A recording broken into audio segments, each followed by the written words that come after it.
দপ্তরের গাফিলতিতে নদীগর্ভে তলিয়ে গেল রাস্তা, যোগাযোগ বিচ্ছিন্ন গোটা এলাকা জুড়ে। প্রশাসনিক গাফিলতি ভয়াবহ বিপর্যয় ঘটল কুমারঘাট শহরের প্রাণকেন্দ্রে। বৃহস্পতিবার সকাল 7টা নাগাদ কুমারঘাট শহরের দেওহাট থেকে পুরাতন শিবতলি যাওয়ার মূল সড়কটি প্রায় 30 মিটার জায়গা আচমকাই নদীগর্ভে বিলীন হয়ে যায়। ফলে মুহূর্তের মধ্যেই গোটা এলাকার সঙ্গে যাতায়াত ব্যবস্থা বিচ্ছিন্ন হয়ে পড়ে। স্থানীয়দের অভিযোগ, 2023-24 সালে দেও নদীর জল বৃদ্ধি পাওয়াতে ওই এলাকায় সড়কে প্রথম ফাটল দেখা দেয়।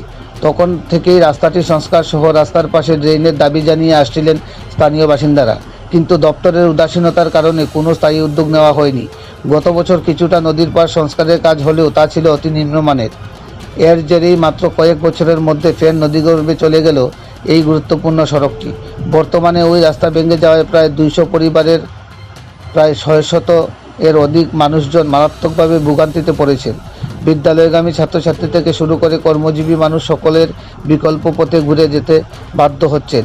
এতে শুধু যাতায়াত নয়, জরুরি প্রয়োজনে অসুস্থ রোগীদেরও মারাত্মক সমস্যায় পড়তে হচ্ছে বলে জানিয়েছেন স্থানীয়রা।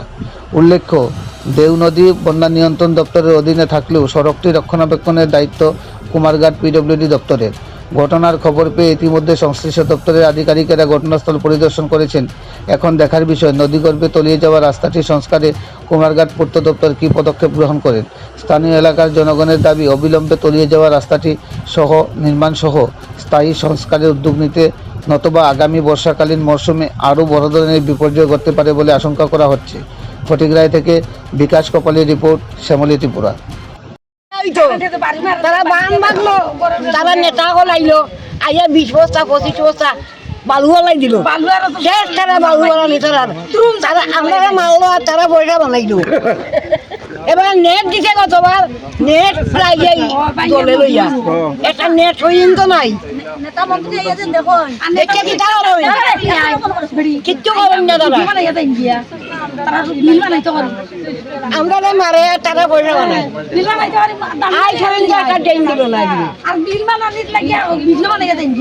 গ্রামে গঞ্জে কথা কইলে কইব ওই তো ওই দিব, এটা স্যাংশন হয়ে গেছে, স্যাংশন হয়ে গেছে, ওই দিব ও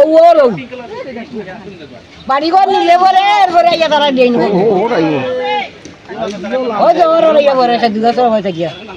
দীর্ঘদিন ধরিয়া গতবারও করছে, বান অল্প অল্প করে ভাঙছে, ভাঙার পরে কেউ খেয়াল করছে না করার করতে এবার পুরা নদীর বান ভাঙিয়ে আমরা দীর্ঘদিন ধরে প্রচুর 1 লাখ টাকা মানুষ আছে, বাড়ি ঘর সব ভাঙিয়ে নিতে গেছে। এখন আতঙ্ক আছি, আমরা কই যাইমু কই উঠমু, এটাই আমরা যদি একটু খেয়াল করে আমরা একটু বাঁচমু আর কি। কোন জায়গাতে হয়েছে ঘটনাটা?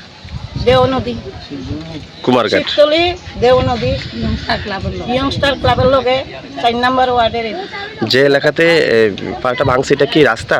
রাস্তা, মেইন রাস্তা। আর এরপরে আমরা এদিকে প্রচুর লাখ গাড়ি যাতায়াত করে, 1 লাখ বাড়ি হইব, বাড়ি ঘর মানুষ সবাই ওখানে আতঙ্ক, আমরা রাস্তা ঘুরতে আসি। আচ্ছা, এই এলাকার যারা এখানে স্থানীয় নিবাসী আছে এই রাস্তার উপর দিয়ে চলাচল করে সবাই, এদিকে সব রাস্তা দিকে, এদিকেই মেইন রোড। বিগত দিনে এরকম ঘটনা ঘটছে? হ্যাঁ, গতদিন ঘটছে, পরে তারা বালু আনিয়া বালু দিয়া বস্তা দিয়া ডিফা দিয়া গেছে গিয়া, আর ওখান বালু টালু এটি সব ভাঙ্গিয়া লইয়া যাইতে গিয়েছে। এখন আমরা কই যাবো, তারা খেয়ালই করে না এদিকে।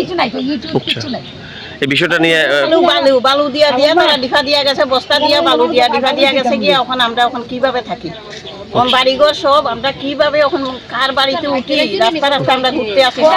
ঘটনাটা হলো, আজকে সকাল 8:30টার দিকে আমাকে ফোন করা হয়েছে। সাথে সাথে আমি আসলাম, লোকজনের সাথে মিলে সব কিছু বুঝলাম।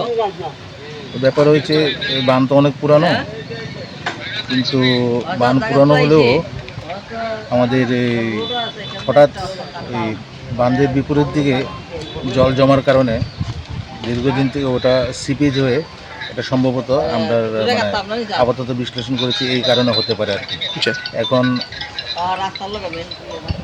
খুব শীঘ্রই আমরা এই মাটির তাড়াতাড়ি ফিল করে এই যা কাজটা সম্পূর্ণ করে মানুষের যাতায়াতের জন্য আমরা আশা করি 2-3 দিনের মধ্যে আমরা কাজটা শেষ করে দিতে হবে।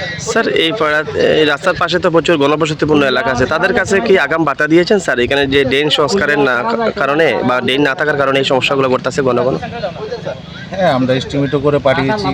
যদিও ওয়াটার রিসোর্সের আমাদের কাজের মধ্যে ড্রেন করে না, তবুও তারপরেও আমরা এস্টিমেট করে পাঠিয়েছি, যেহেতু যখন দেখেছি এখানে ড্রেন না থাকলে বাঁধের ভবিষ্যৎ হতে হবে।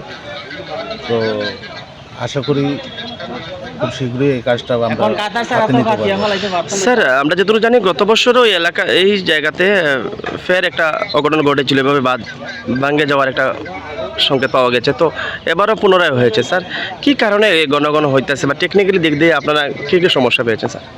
দেখুন, বাঁধটা অনেক দীর্ঘদিন পুরনো, তো এটা মেরামতির জন্য আমরা যদিও অনেকবার এস্টিমেট পাঠিয়েছি, কিন্তু কোনোবার মানে এখনও মানে না পাওয়ার কারণে আপাতত আমরা করতে পারছি না। আশা করি এখন তো আমরা পেয়ে গেলে এটা মানে পুরা বাঁধ নিয়ে একটা আমরা প্রোটেকশন করতে পারবো। স্যার আজ কত মিটার হবে স্যার যেখানে ভেঙেছে? এখানে তো 30 মিটারের মতো আমরা দেখছি যে